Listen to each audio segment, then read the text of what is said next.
अनंत करुणानिधि, वात्सल्य वारिधि, सिद्धांत पारगामी, धर्म के स्वरूप को स्पष्ट दर्शाने वाले वीतराग भगवान महावीर स्वामी को भावों से वंदन। वर्तमान आचार्य सम्राट ध्यान योगी युग पुरुष शिवाचार्य भगवान के श्री चरण सरोजों पे शत शत नमन करती हूँ। मम हृदय निवासिनी गुरनी मैया महासाध्वी सरल आत्मा स्वर्ण संयम आराधिका श्री वीणा जी महाराज साहिब के श्री चरण कमलों में कोटि कोटि वंदन करने के उपरांत, धर्म प्रेमी बंधुओं, माताओं एवं भावी जीवों, आप कल श्रवण कर रहे थे कि 20 बोलों की आराधना करने से जीव तीर्थंकर गोत्र का उपार्जन करके तीर्थंकर बन सकता है। उसमें से 10 बोलों का विवेचन आप कल बड़े संक्षेप रूप में सुन चुके हैं। शेष 10 बोल आप आज सुनेंगे। उनमें से जितना भी संभव हो सका। साधना में भावों की शुद्धता की उत्कृष्टता अपेक्षित है, अर्थात जरूरी है, ऐसा महापुरुषों ने फरमाया है। साधक के मन में भावना का रूप अलग अलग होता है। धर्म प्रेमी बंधुओं, माताओं, भवी जीवों, हम इसे 3 श्रेणियों में बांट सकते हैं, सामान्य, मध्यम और उत्कृष्ट। इसे आप इस तरह समझ सकते हैं कि कोई किसी की सेवा करता है किंतु अत्यंत सामान्य भाव से करता है।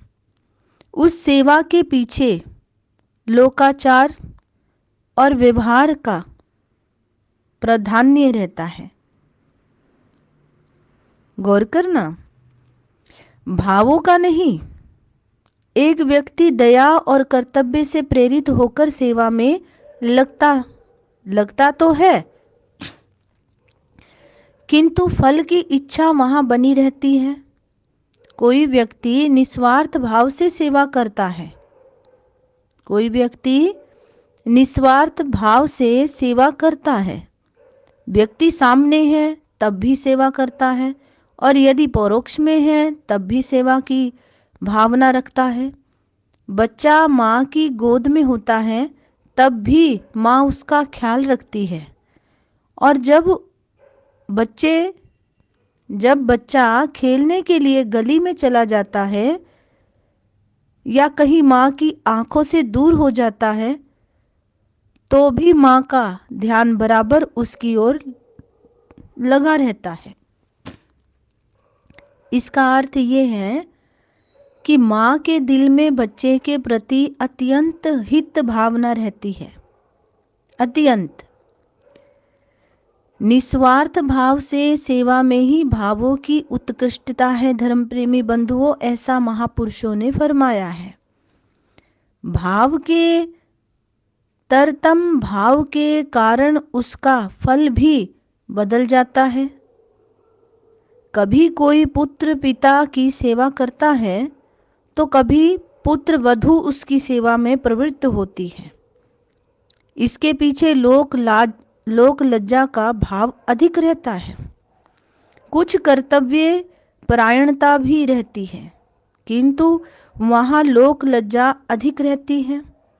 घर के बुजुर्गों को सेवा मिल भी रही है, किंतु इसका फल सामान्य ही होता है।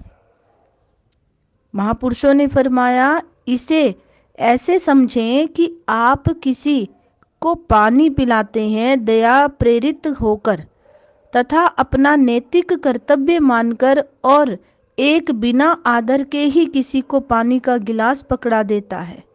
प्यास तो पानी पीने वाले की तब भी बुझेगी, और जिसने आदर के साथ पानी पिलाया है प्यास उससे भी बुझती है।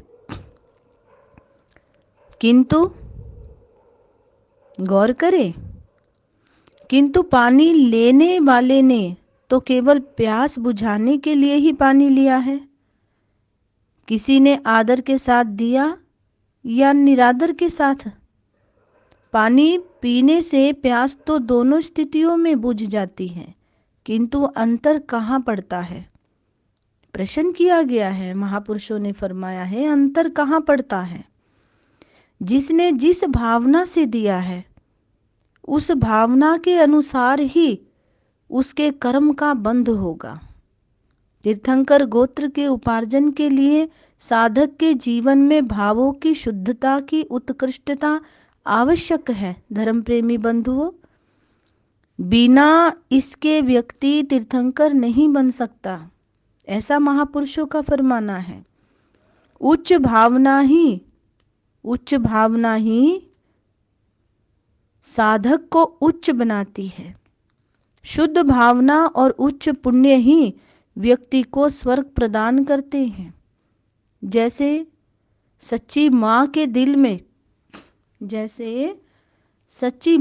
दिल में उच्च स्तरीय वात्सल्य रहता है, प्रेम रहता है, इसी तरह मुमुक्षु के मन में, साधक के मन में उच्च वैराग्य और संयम की उच्च साधना की भावना रहती है। तीर्थंकरत्व प्राप्त के 10 बोल हैं। वो इस प्रकार, तीर्थंकर पद पाने के लिए 10 बोल में कल सुना चुकी हूँ और बहुत संक्षिप्त रूप से, जैसा महापुरुषों ने फरमाया सदप्रयास किया। आशा करती हूँ आपने जरूर कुछ ना कुछ ग्रहण किया होगा। 10 बोल अभिशेष हैं, वे इस प्रकार हैं, उन्हें आप एक एक करके अच्छी तरह समझेंगे, ऐसी आशा है। जीवन में संध्या वंदन, पूजा पाठ अर्थात आवश्यक की साधना करना, मूल गुण और उत्तर गुणों का निरतिचार पालन करना है, अरिहंत भगवंत का गुणानुवाद तथा उनका ध्यान करना, ये समस्त आवश्यक कृत्य है।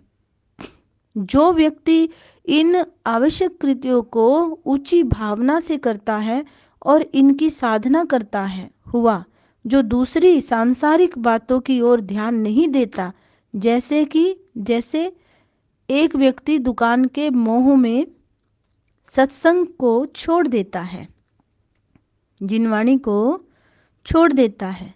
दूसरा व्यक्ति सत्संग के लिए दुकान को छोड़ देता है। बात सीधी है। सांसारिक कार्यों के लिए जिसने सत्संग को छोड़ा है उसके लिए सांसारिक कार्य मुख्य है, और जिसने शास्त्र श्रवण प्रमुख है। जो व्यक्ति जिस वस्तु के लिए जो वस्तु छोड़ता है वे वस्तु मुख्य हो जाती है, और जो छोड़ी जाती है वे गौण समझी जाती है, छोटी। 6 आवश्यक हैं। जो 6 आवश्यकों को मन वचन व काया से पालता है, मन वचन व काया से पालता है, दोष लगने पर जो आलोचना करता है वे तीर्थंकर गोत्र का उपार्जन करता है। आलोचना दोषों का निवारण करने के लिए की जाती है। जैसे जंगल में मृग शेर से डरता हुआ चलता है, ऐसे ही साधक को हर समय दोषों का डर बना रहना चाहिए, पाप का डर बना रहना चाहिए। परमात्मा से डरने की आवश्यकता नहीं है। आप कहते हैं परमात्मा से डर लगता है, परमात्मा से डरने की आवश्यकता नहीं। धर्म प्रेमी बंधुओं, महापुरुष फरमाते हैं पाप से डरो, आलोचना कीजिए, पाप से डरिए। जैसे जंगल में मृग शेर से डरता हुआ चलता है, ऐसे ही साधक को हर समय दोषों का डर बना रहना चाहिए, तभी वह दोषों से बच सकेगा। महाबल अपने आचार को निरतिचार रूप से पाल रहा है, दोषों से बचाता हुआ चलता है, दोषों से बचता हुआ चलता है।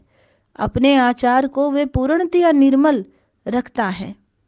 तीसरी साधना है संवेग की। उसके मन में हमेशा वैराग्य बना रहता था। अनासक्ति में तो प्रभु का ध्यान आता है। यदि किसी को आसक्ति रहेगी तो धर्म ध्यान नहीं आएगा। धर्म प्रेमी बंधुओं, ऐसा महापुरुषों का फरमाना है। इस संबंध में एक प्रसंग सुनाती हूँ। भक्ति और आसक्ति इकट्ठी नहीं रहती है। गौर करना, भक्ति और आसक्ति इकट्ठी नहीं रहती है। भक्ति और आसक्ति इकट्ठी कैसे रहेगी? एक फकीर थे, वे एक झोपड़ी में रहता था। उसकी गृहिणी भी उसके साथ रहती थी, धर्मपत्नी भी। उसका एक बच्चा था। कुछ संप्रदायों के नेता या धर्मगुरु घर गृहस्थी वाले भी रहते हैं। वे भक्ति और धर्म प्रचार का काम गृहस्थ में रहकर करते हैं। वे भिक्षा मांगने को अच्छा नहीं समझते। वे कहते हैं कि व्यक्ति स्वयं कमाकर खाए, उनकी एक धारणा है। इस पर मैं कुछ टिप्पणी नहीं करना चाहूँगी, ये एक अलग विषय है। तो एक बार वह संत अपने बच्चे को गोद में उठाकर स्नेह करने लगा। तब उस बच्चे ने अपने पिता से पूछ लिया, पिताजी आप मुझे बहुत प्यार करते हैं? तो पिता ने कहा, हाँ वत्स, मैं तुम्हें बहुत चाहता हूँ। फिर वह संत कभी अल्लाह की इबादत में बैठ गया। इबादत में वह सब कुछ ही भूल गया। जब वह इबादत से उठा तो फिर उस बच्चे ने प्रश्न कर दिया, पिताजी आप भगवान से भी बहुत प्रेम करते हैं? प्रश्न कर रहा है एक बच्चा, आप भगवान से भी बहुत प्रेम करते हैं क्या? तो उन्होंने कहा, हाँ बेटा, मैं भगवान से भी बहुत प्रेम करता हूँ। बच्चा छोटा था लेकिन था तर्कबाज। उसका प्रश्न था, पिताजी आपके मन कितने हैं? आपका मन एक है या दो? बच्चा प्रश्न कर रहा है। और बच्चों के प्रश्नों का उत्तर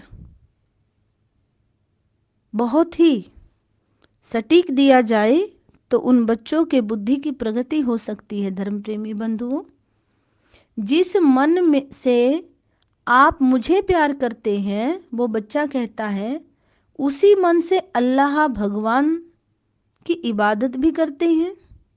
भक्ति और आसक्ति ये दोनों इकट्ठी कैसे? वो बच्चा कहता है। आसक्ति तो भक्ति में बाधक है। एक ही मन से आप दोनों काम कैसे कर लेते हैं? जब तक आप ध्यान में बैठे रहते हैं, भक्ति होती रहती है। ध्यान से उठने के बाद फिर पारिवारिक जनों के मोह में फंस जाते हैं। महापुरुष फरमाते हैं, धर्म प्रेमी बंधुओं, उस समय आपके चित्त में भगवान का ख्याल नहीं रहता। पिता का उत्तर था, नहीं, ऐसी बात नहीं है बेटा, उस समय भी मुझे उसका ख्याल रहता है। बच्चे ने पिता को कहा, एक बार मेरा किसी दूसरे लड़के से झगड़ा हो गया था। वे बलवान था। उस बच्चे ने मुझे गिरा दिया था और एक दो थप्पड़ भी मुझे उसने लगा दिए थे। तब आपने ऐसा देखकर उस बच्चे को धक्का दे दिया था और मुझे गोद में बिठा लिया था। जो परमात्मा से प्रेम करता है वे सबसे प्रेम करता है। आप ये नहीं कहते कि मैं सबसे प्रेम रखता हूँ, क्योंकि प्रेम विराट होता है। जैसा प्रेम अपने बच्चे से होता है वैसा ही पड़ोसी के बच्चे से भी होना चाहिए। धर्म प्रेमी बंधुओं, माताओं एवं भवी जीवों, कभी कभी छोटों की शिक्षा भी हमारे जीवन में लाभकारी हो जाती है। तो उस बच्चे ने ऐसी शिक्षा अपने पिता को दी। आज तक इतना ही। बाकी प्रसंग कल आपके समक्ष रखने का सद प्रयास करूंगी। बोलिए मल्लीनाथ भगवान की जय। ओम शांति।